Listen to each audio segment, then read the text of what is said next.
Byron Donalds walked into the congressional hearing room with the swagger of a man convinced that weeks of preparation had set the stage for his perfect trap.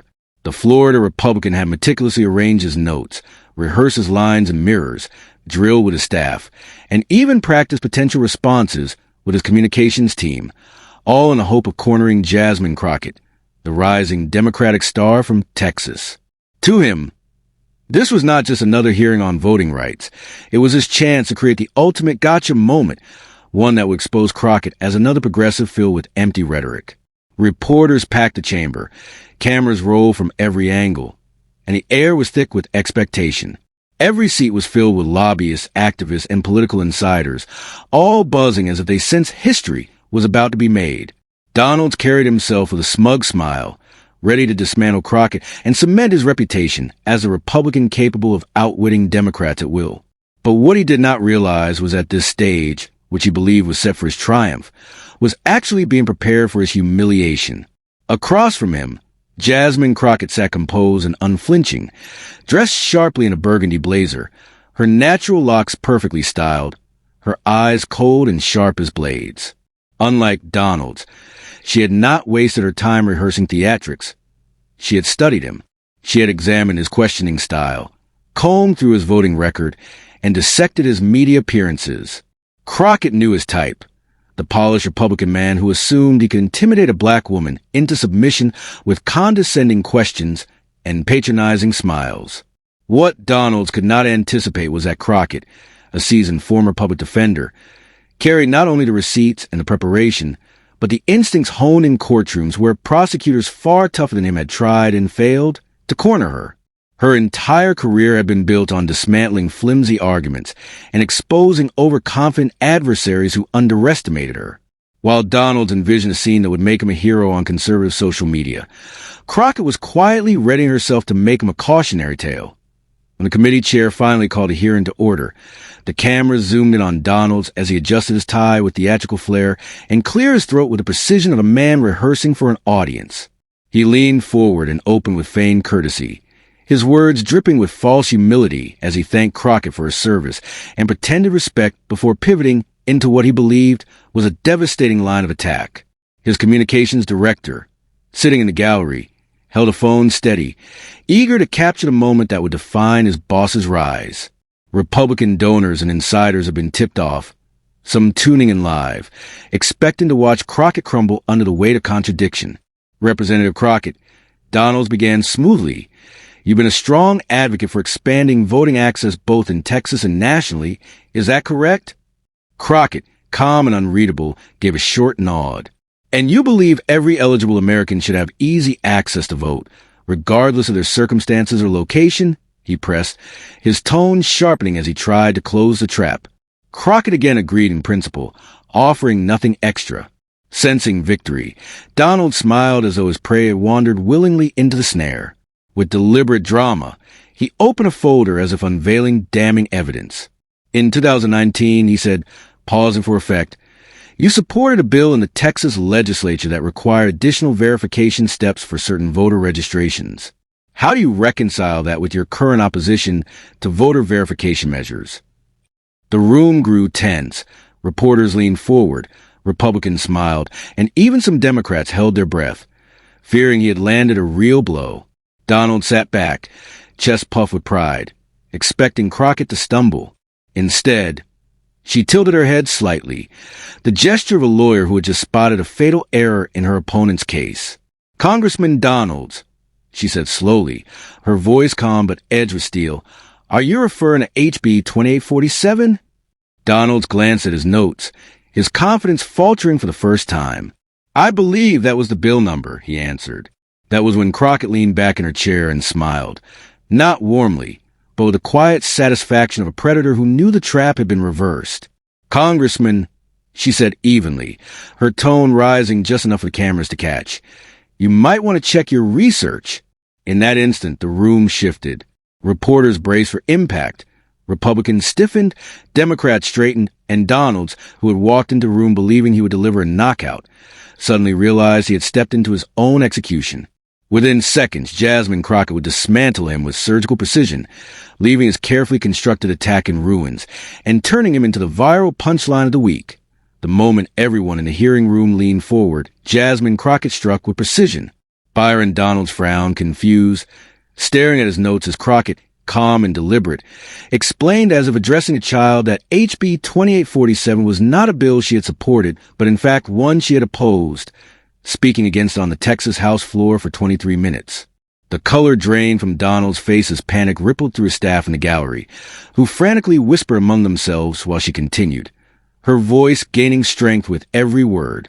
That bill, she clarified, had not been about voter verification at all, but about restricting polling places in communities of color. And not only had she opposed it, she had organized a coalition that helped defeat it. Donald stammered, tried to recover with vague assertions about her record, but Crockett cut him off sharply, reminding him that the real issue was his failure to come armed with correct information. The room grew heavy with silence as the Republicans shifted uncomfortably, realizing they were witnessing a disaster unfolding in real time. Some cringed, others stared at their phones, no doubt checking if the damage had already exploded online.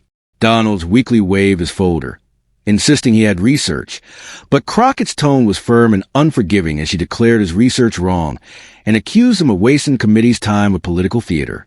Flustered, his smooth confidence gone, Donalds attempted to pivot to voter ID laws, only to be skewered again when Crockett snapped that perhaps he should start with fact-checking before congressional hearings. Democrats murmured in approval. Republicans looked as if they wanted to disappear, and Donald's own colleagues glared at him for creating an embarrassing spectacle. Still desperate, he tried to salvage dignity by affirming the importance of election integrity, only for Crockett to lean forward, lock eyes with him, and deliver the devastating blow that would become the defining moment of the hearing. Congressman Donalds, the only thing you've proven here today is that you're more interested in viral clips than actual governance. And frankly, you're not even good at that. The words sliced through the silence, hanging in the air as Donald sat frozen, mouth open, unable to process the collapse of his carefully orchestrated plan. His face cycled through shades of red. His notes lay useless before him, and his attempted rebuttals came out in broken stammers. Even the chair, sensing chaos, tried to move the hearing along, but Crockett wasn't finished.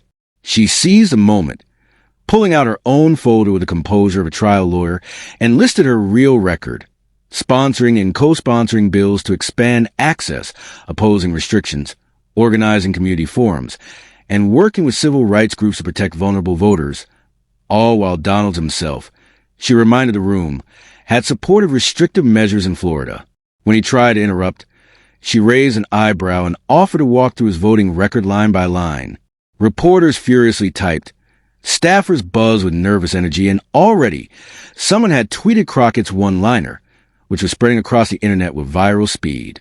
As Donald sputtered, insisting he didn't appreciate her tone, Crockett delivered the final nail in the coffin, coolly stating that she didn't appreciate politicians who wasted taxpayer time and money on political theater built on falsehoods. The hearing chair eventually forced the session forward, but the damage was irreversible.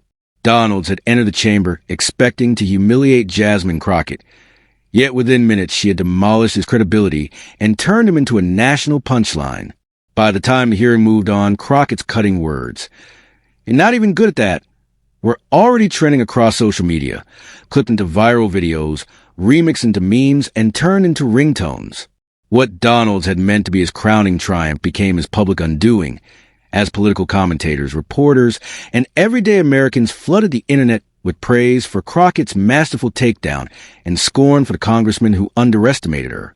Within the hour, Crockett destroys Donald's dominated timelines, cementing the moment not as a policy debate, but as a cultural turning point where preparation met arrogance, and arrogance lost. Hours after the exchange, the internet was on fire. Memes poured in by the thousands, each one more creative and brutal than the last. One viral favorite showed a split screen, Byron Donalds looking smugly confident at the start of questioning, then visibly deflated at the end, under the caption, "How it started versus how it ended. Political edition." Another depicted Jasmine Crockett calmly staring him down with the text, "When someone tries to play chess, but you're a grandmaster and they don't even know the rules." TikTok users set the moment to dramatic orchestral music, cutting the footage in slow motion as Crockett delivered her devastating line, and the clip racked up millions of views in hours. Progressive activists seized on the moment, declaring it proof of everything wrong with Republican political theater. "This is exactly why we need more people like Jasmine Crockett in Congress," tweeted one major civil rights organization. "She doesn't play games when it comes to protecting our rights and calling out bad faith actors." Behind the scenes, the fallout was immediate and brutal. Republican leadership erupted in frustration, furious that one of their supposed rising stars had just handed Democrats a perfect viral victory on a silver platter, weeks before a critical election cycle. Sources described emergency calls, frantic strategy sessions, and senior operatives demanding to know how such a preventable disaster had happened. Conservative media outlets scrambled, some attempting to spin the exchange as just another case of Democratic aggression. But even their own audiences weren't buying it. Comment sections turned savage. Byron walked into that one, wrote a longtime supporter. "He should have been prepared. This is embarrassing for all of us." Donald's own team rushed to contain the firestorm, posting statements claiming he had raised important points about election integrity. The replies shredded him. "Maybe next time check your facts before trying to ambush someone," read one of the Kinder responses. Republican colleagues, sensing a PR catastrophe, began quietly distancing themselves. Reporters pressed him for comment, but most refused to defend him. One GOP committee member, speaking off the record, summed up the mood. "That was embarrassing for all of us. He made us look unprepared and unprofessional." Political analysts wasted no time weighing in. Cable shows replayed the clip nonstop. A former congressional staffer with decades of experience called it one of the most spectacular congressional hearing moments in recent memory, adding, "I've seen hearings go bad, but this was a masterclass in how not to conduct oversight." Legal experts praised Crockett's handling with professional admiration, noting how she let Donalds build his flimsy case, then dismantled it with precision. One former prosecutor put it bluntly, "That was beautiful legal advocacy transferred to the political arena." Media critics saw the deeper lesson. This is what happens when members chase viral moments instead of governing, one journalist wrote.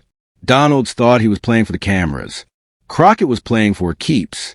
The difference showed for Jasmine Crockett. The clash marked a national breakthrough. Until then, she had been respected among progressives and admired by insiders for her sharp questioning, but this single exchange catapulted her into the national spotlight. Donations surged overnight, flooding in from small dollar donors across the country, many attaching notes thanking her for standing up to Republican bullying. Democratic organizations rushed to book her for rallies, endorsements, and media appearances. Within days, her calendar filled with interview requests, podcast invitations, and speaking slots. Colleagues saw her differently too, no longer just a freshman member, but a fighter who could not be intimidated. Republicans, meanwhile, now had to think twice before trying the same ambush tactics. The Crockett-Donalds exchange had made her reputation untouchable. For Donalds, the opposite spiral began. His fundraising dipped as major donors privately expressed doubts about his competence. Booker stopped offering him friendly TV spots, fearing he couldn't handle pressure. When he did appear, the tone was skeptical, no longer deferential. Worst of all, his colleagues began to see him as a liability. The image of a rising star collapsed into whispers of unreliability and poor preparation. What he had intended as his viral breakout moment instead became the biggest cautionary tale in Republican politics. Meanwhile, the clip was being studied far beyond social media. Political science professors began adding it to their syllabi as a modern case study in political communication, while campaign trainers screened it for young staffers as the ultimate warning. Never walk into a hearing without knowing your facts. In offices across Washington, aides started referring to potential risks as another Byron Donalds situation. It became shorthand for political self-destruction. Months later, the exchange still echoed in the halls of Congress. Democrats pointed to Crockett as a model for how to withstand hostile questioning. Stay calm, know your material, let the opponent's arrogance do the work. Republicans quietly tightened their prep, wary of being the next viral casualty. And through it all, Crockett's legend grew, proof that in an era obsessed with theater, real preparation and authentic expertise, could still cut through the noise. Byron Donalds, meanwhile, never fully recovered his shine. He continued serving, but the aura of promise was gone. Replaced with a lingering memory of the day Jasmine Crockett dismantled him with one sentence that ricocheted across America. What was meant to be his moment of dominance instead became a political parable, one retold in classrooms, campaign strategy sessions, and late-night comedy monologues alike. The story lived on not just as a viral clip, but as a reminder of the oldest truth in politics. Arrogance without preparation is self-destruction, and when the spotlight hits, there is no hiding from facts.